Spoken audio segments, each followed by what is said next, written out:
Right, speedy.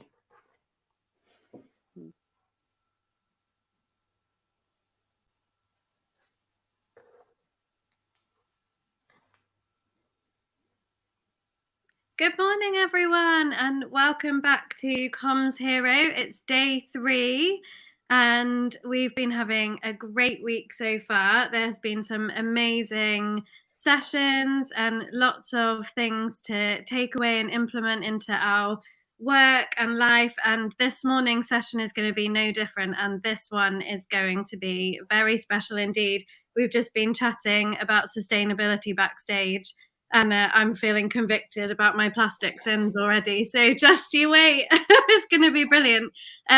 Just a few housekeeping things to begin with.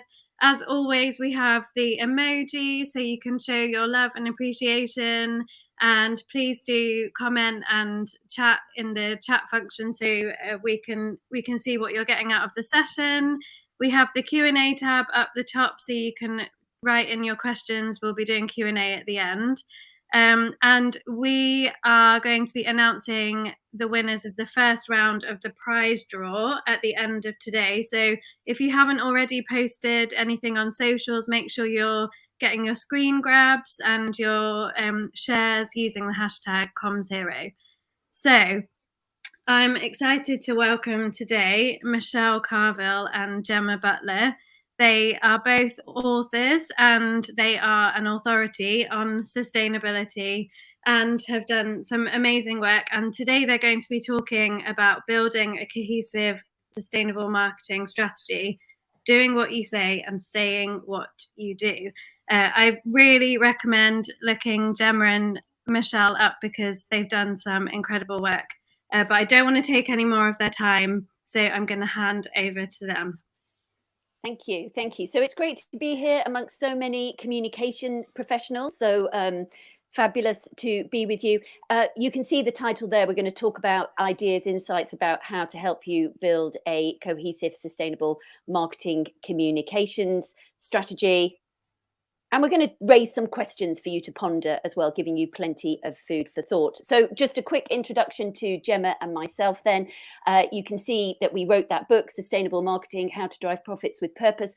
And at that time, we really had no idea that we would become absolute champions for sustainable marketing, on a mission to support marketers with education and awareness to use their skills, creativity and influence as a force for good and as a force for serious behaviour change.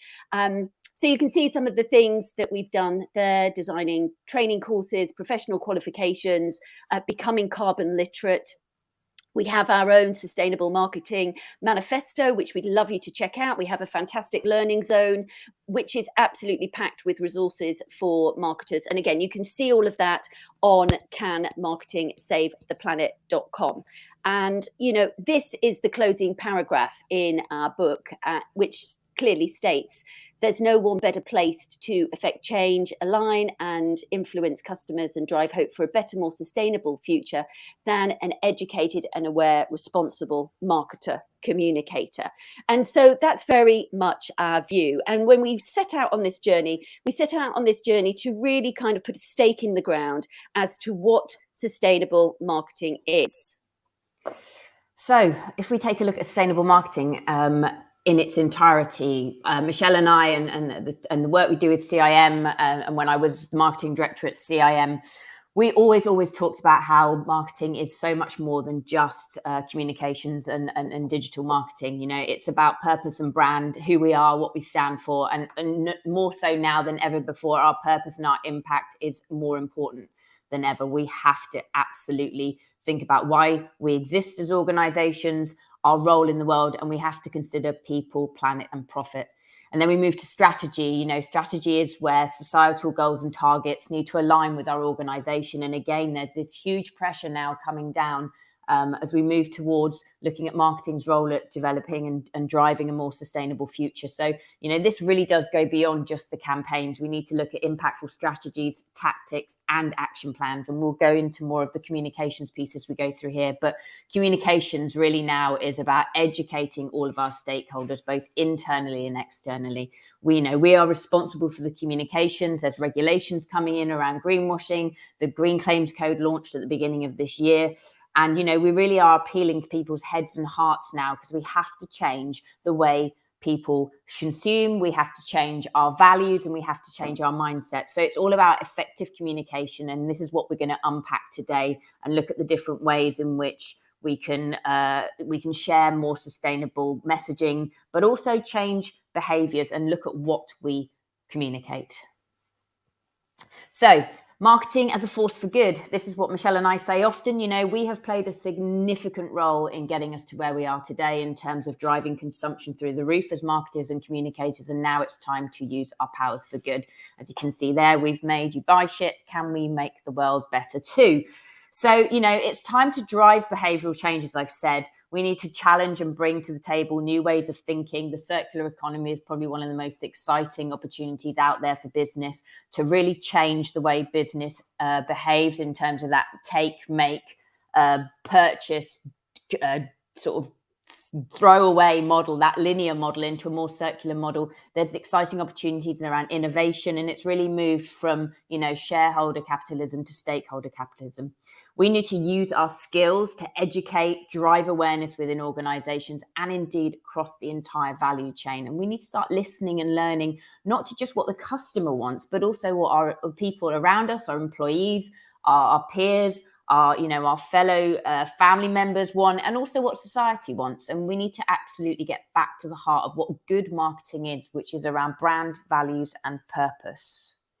And if you think about marketing communication, we have this, it's widely accepted that we are this communication and connection interface between the organization and the outside world. And as a marketer, as a communicator, you really need to understand very clearly the purpose of the organization, what the organization stands for, the values, the products, the services, so that is a cohesive understanding and message that you are then sharing to the outside world through your brand, through your values, through the communications, through the campaigns, to reach the hearts and minds of those key stakeholders. But the other element, of course, from a marketing and communications perspective, is what is going on in the outside world. As a marketer, we have to understand what the views and hearts and minds and thinking and values are of those stakeholders. We have to understand what that landscape is in the outside world that we are operating in, how that is changing, how that is evolving. And of course, we learn those insights, we gather those insights, and we bring those into the organization to drive strategic intent. So marketing is tasked not only with really getting clear on what the organization is and what it stands for and what it's going to communicate those brand values out. In the same breath, it's also looking at that outside world and learning and understanding what matters to people and bringing those principles in to the organization to steer that strategic endeavor. And that's a critical piece for the communicator. This isn't one way, it is a two-way conversation. So here we have the elements of a sustainable marketing strategy. And, number one, if we hone in here, is around the situation analysis. The landscape has absolutely changed. This is no longer about looking at your competitors and working out how you can sell more of things. This is about, collaboration. This is about really going, where are we now? What are our purpose, values? What is the opportunity? And what do we need to get to? Gone are the days of bolting your sustainability onto the side of your strategy. It now absolutely has to sit at the heart. So, going round, number two is about our objectives and goals. What are we looking to achieve? And here we need to think about people, planet, and profit. And where do we want to go? And then we have the strategy, you know, how are we going to get there? And marketing plays an absolutely critical and central role in this. We need to look at the leadership. We need to build the business case up. We absolutely have to get buy-in from the top if we are to drive sustainability down through our organizations and outwards into society. And, you know, we need to look at the value chain. Where are we going to get the values? We'll dig a little bit more later into the tactics and actions, but, you know, how exactly are we going to get there? And what are we practically going to do? You know, starting small, channel shifts, innovations, messaging campaigns. There is so much we can be doing as marketers, not only in our roles, but also collectively outwards in terms of the communications that we're taking out and what we're bringing back. And then there's the measurement and KPIs, you know, return on our purpose, return on our sustainability. I mean, so often we keep the traditional KPIs in place, and we try and work sustainability around them. But actually, you know, we have to have a new set of KPIs. We are going to be operating in a new landscape, and we have to take consumption levels down, which sounds completely and utterly like, how do you run a business without selling as much stuff as you can? But the opportunity is huge. But within this particular presentation today, we're going to really hone in on communication, because Michelle and I have been on a very long journey in sustainability, and the way people are communicating around sustainability still isn't resonating with people. And we'll take you through more of the reasons as to why that is. So we said we were going to pose a couple of questions for you to ponder. So before we dive in, you know, into some of the comms bits, then the first thing to think about and the first thing to be questioning yourself is that even if you are saying, oh, well, we have got a sustainability agenda, we do have sustainability reports, the question is, who is that sustainability agenda for? Is it for your investors? Is it for your customers? Is it for your employees? Are your customers, do you ask your customers about what their views are about sustainability? Do you make it clear what that sustainability agenda looks like with your employees, their views, their values? Are they part of this conversation? And if you know, Michelle and I, we trawl websites, we look at lots of different examples as we build up courses, and also as we do talks like this. And actually, you know, here are just some classic examples of the fact, you know, this is M&S's website, you know, we just picked one. But as you can see here, when you go on to the website, there is just so much information there. And it's all, you know, directly the products you can purchase from the website. And as you can see down here, there sustainability now.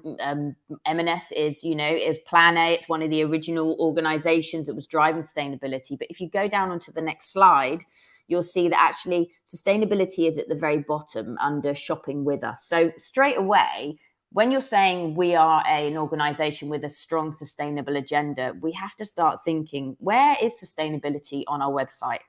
You know, who are we talking to? If it's shopping with us and it's at the very bottom there under everything else, it's not really, you know, putting sustainability at the heart of the business. It's not really talking to the customers and future customers as to, you know, we take this really seriously. By putting it there, it's quite of a statement straight off, no matter what you do behind that tab, that it's not important to you. And if we go on to the next slide, you'll see, you know, look behind the label. And this really is, I think, majority of large department retailers that I've looked at recently, if you click on the sustainability tab, and most of them jump directly to behind the label, where they source their food, where they source their cotton, and then further down, they'll have something like a clothes rental service or a beauty cycle or a refill.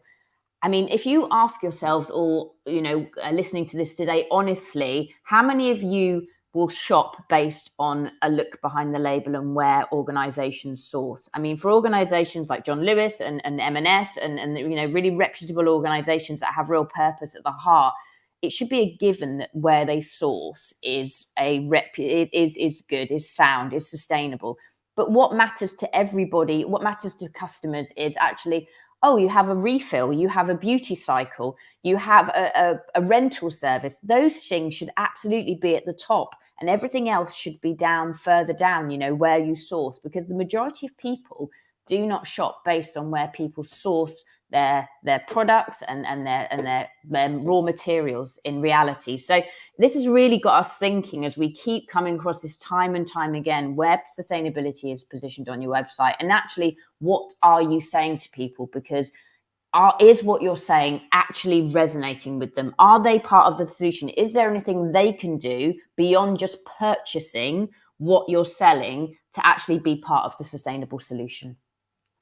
And that goes back to that question, who is your sustainability agenda for, and how can you bring your audiences along with you, both your employees and your customer? This is an example of a brand that does it very, very well. This is the Who Gives a Crap, the recycled toilet paper subscription service, who are a social impact business. Their whole reason is to solve sanitation on the planet. 50% of their profits go directly into building toilets. It's very practical, it's very simple. They have a very clear ambition and mission, and they talk about it. This isn't hidden away. Our planet is out of this world. It's wild, it's weird, it's one of a kind, it's earth order. This is all over the way that they communicate. It is the essence of how they communicate. It isn't hidden away at the bottom of a page, in a tab, behind a tab, behind a tab, behind a tab. It's everything that they do. And as a customer, you can connect with this. You can feel part of this. They bring you on that journey, not only with their communications, but with the way that everything is positioned around what they are doing and the impact you make. So it's a really big difference. Their impact is in the top bar, it's key messaging, it's front and center, and it's showcasing the impact of their products consistently throughout everything that they do. So another big question then, when it comes to communication, as communication professionals, are you communicating? Are you bringing that audience with you? Are you having that two-way conversation with them? Are you involving key stakeholders and employees, customers?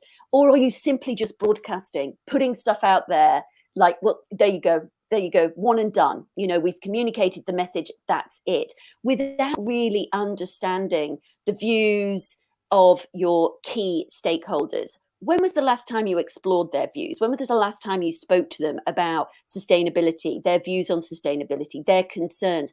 Do you ever test any of your messaging and campaigns with them before they go live? And how well do you know your audience? Do you know their barriers? Do you know their drivers? As Gemma said, time and time again, it's people want to do the right thing, but often we're not making it easy for people to find the right information or to do the right thing or to even understand how we're positioning. So is it corporate messaging that you're putting out there, or are you actually having genuine communication with your audiences around these key terms? A recent study done just last month from around Gen Z and millennials from Deloitte, it's very clear here that climate change is a significant area of concern, above health, above unemployment, for the first time ever.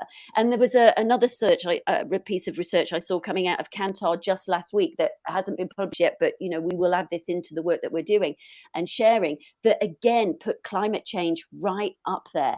And so this is increasingly becoming an area of concern for all of us. And that means for your audiences too. So how are you getting them involved with where you are, what you're doing, what matters to them?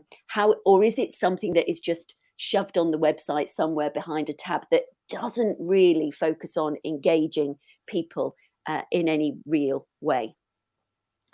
And, and then we go into, communications based on disasters and negativity. And actually, we know that there's an issue, and we've all seen images like this, and we've all seen, you could call it scaremongering. It's not, it's reality, but actually it has very little effect on attitudes. We've become so desensitized, and actually all of the noise that's out there, and with the cost of living crisis, with everything that people are having to think about, this just adds really to the doom and gloom, and the people just seem to switch off, and it can be really, really counterproductive.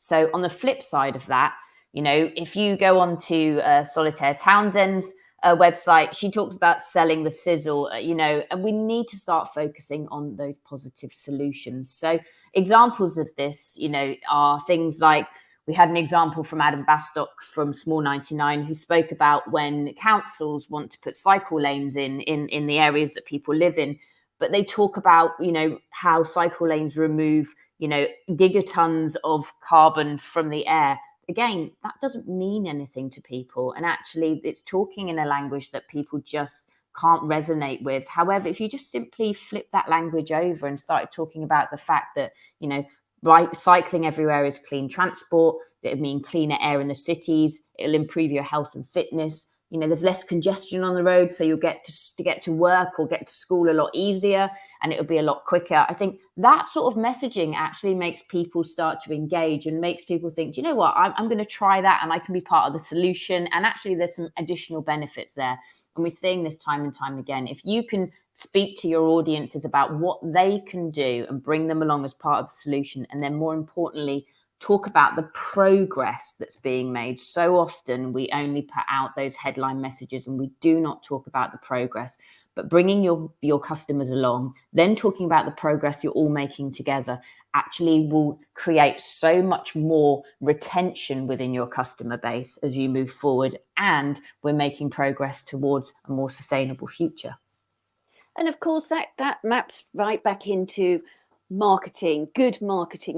It's not just all about, talk about the features, but focus on the benefits, what really matters to people. And of course, in order to do that, you have to understand what really matters to people so that you can meet them where they are at and aligned. So, don't ever underestimate the views and feelings and values of your audience. You can learn a lot from our audiences rather than that one way. So thinking about a strong communication framing that doesn't shy away from the realities, but focuses on the solution and how people can take action, how working together is critical. So here, the validation piece, our response to a recent extreme weather event shows how we can pull together and how we can care for each other and how we can all be part of the same community.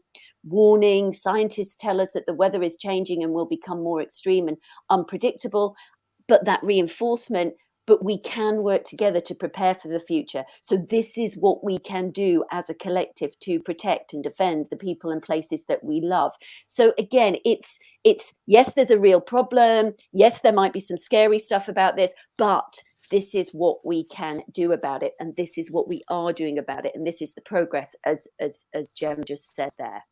So let's talk a little bit then about the tactic side of things. This is a typical strategic model, starting with your situation analysis, understanding what those objectives are, aligning that with strategy, and then getting into the doing. What are we really going to do? What are we really going to do? And from a communications perspective, this has to be about doing what you say you do and saying what you do and eradicating that greenwash. So we're not talking about intentions, we're talking about how we act, what we are doing, what good not just looks like or could look like, but what it acts like. So our messaging needs to be honest, clear, authentic across everything that we do. And we also need to be thinking about the whole end-to-end marketing and communication activities.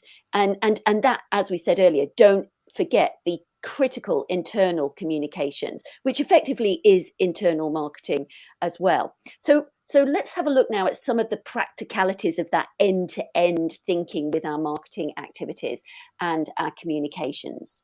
So, when it comes to taking your messaging out there, the channels that you use and the decisions you make there. Yesterday, Michelle and I interviewed an organization who have a carbon calculator that allows marketers to put in the campaigns, they're going to do at every single point, and it does the carbon footprint of those campaigns. So these tools are starting to come out now, because actually just campaigns and putting our campaigns out there adds an incredible amount of CO2. And as you can see in this slide, we've got Greenpeace, I believe this went out and started to sort of, do some activism over and above outdoor, out of home stuff, digital billboards, which generate, as it says here, the same electricity as 3 average households. So we need to, as marketers, start thinking about the campaigns we put out and the carbon footprints that are attributed to those. But there are some, there are some organizations out there such as We Are 8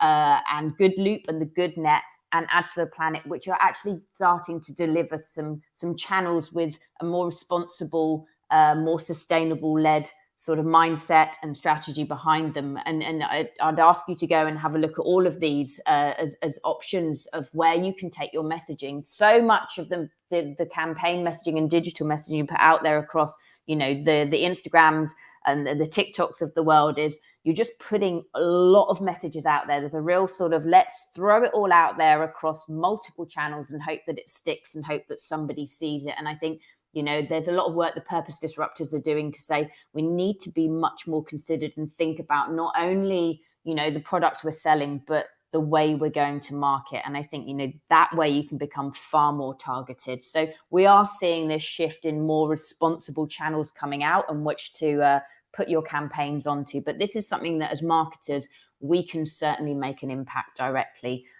in and how we go out to market. And then we need to really think about the end-to-end campaigns that we're putting out. I mean, this is a campaign that was grabbed some time ago from Tesco, turn lights into flight. So at one end, they're talking about, go with LED light bulbs, brilliant. But then we'll turn those vouchers will add into 60 air miles. So in one thing you're saying be really carbon focused and carbon literate and do something positive with regards to the lights, but then the reward is actually air miles, which is probably one of the most challenging areas when it comes to carbon impact with regards to travel. So again, it really is that kind of thinking everything through end to end from that sustainability endeavor. And again, if you're going to be running events, Phil Corbell from the Carbon Literacy Trust sent us this. We're back for day 2 of the Decarbonisation Summit. And of course, here in the background, you've got Shell as the sponsor. And of course, they were kind of, this was banded around talking about net zero. And of course, you've got a fossil fuel company there that is sponsoring and supporting this. So again, it's that element of being absolutely consistent with the endeavor so that you are clear end to end thinking in all of the marketing communications pieces that you do. And then this one is one that came out very recently where, Mercedes went out for, they did a beautiful looking campaign on in the e-vehicles, but actually, it was a nature above all else. Yeah, this completely and utterly just doesn't recognize the fact that they're a car manufacturer. And again, the car industry has a huge impact. So Mercedes actually distanced themselves from their own creative here when they were called out for greenwashing, and it went pretty sort of viral in terms of, the sustainability networks jumping on this. But, this is about us thinking, put a sustainable lens on everything we're doing and start thinking about it. And we're not talking about don't talk about it at all, because green hushing isn't good. We're talking about being open and honest and transparent in everything we talk about now, because actually transparency builds trust and authenticity builds trust. And no one can, if you just focus on all the good stuff you're trying to do and ignore the impacts you have, everybody knows there is no 100% pure way of being sustainable. And I think, it's time to start talking about everything, because that's the only way we're going to take this forward. Absolutely. And of course, they, advertising and greenwashing in the advertising and communications world continues to be a problem, a significant problem, particularly in the advertising industry. And the recent European Commission report revealed 42% of companies' green claims are exaggerated, false, or deceptive. And according to the UK Advertising Watchdog, in the past 12 months, 16 advertising campaigns from household brands just in the UK alone have exaggerated their green credentials and were unable to substantiate them. So claims are being made, enforcements are happening. The Competitions and Markets Authority, the CMA, has warned businesses that now this has been enforced. So as of January this year, the Competitions and Markets Authority, the Green Claims Code is now in force. And we're starting to see some of those cases come around. There are some very clear guidelines for businesses. And whilst these 6 points might look very simple, it does track back into the business to really think about how the communications and what it is that you do, again, going back to that, do what you say what you do, how truthful that all is. Yes, you have to check that your claims are truthful and accurate. Are your claims clear and unambiguous? Do your claims omit or hide any important information? Are they only talking about a fraction of what it is that you do, whereas 96% of what you do isn't as great? Do you only make fair and meaningful comparisons? So it's apples for apples rather than trying to compare yourself to something totally out of your sector. Have you substantiated your claims? When we interviewed Cecilia Arana from the Competition and Marketing Authority, the Consumer Protection Director there, she said, your sustainability should be the driver. The fact that you can make a claim about it should not be the driver.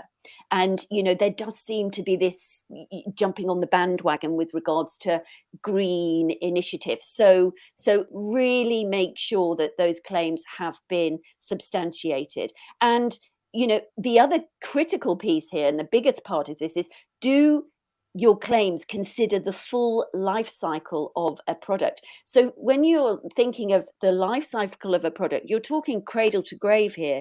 You're talking development, creation of that, extraction, development of that product, all of those aspects that come into your supply chain, and of course, end of life. So there really is quite a lot to be thinking about in engineering when it comes to those claims. So just quickly, because I know we've now just had our warning that we need to stop, consider the power of reframing your language to engage, and look at these are rewords, and I won't go through them, but rewords are things that absolutely can drive motivation and behaviors, and we really need to think about our language as we move forward. Yep, absolutely. It comes back down to that. Say what you do what you say when it comes to effective, sustainable conversations and communications. And you really have to just not be saying what you do without any evidence, but clearly evidencing that you do what you say.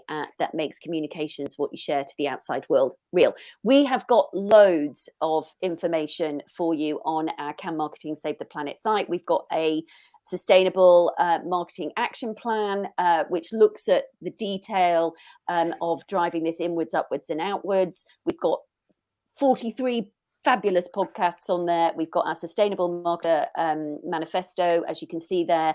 And we've also got a learning zone, which is filled with lots of useful communication resources.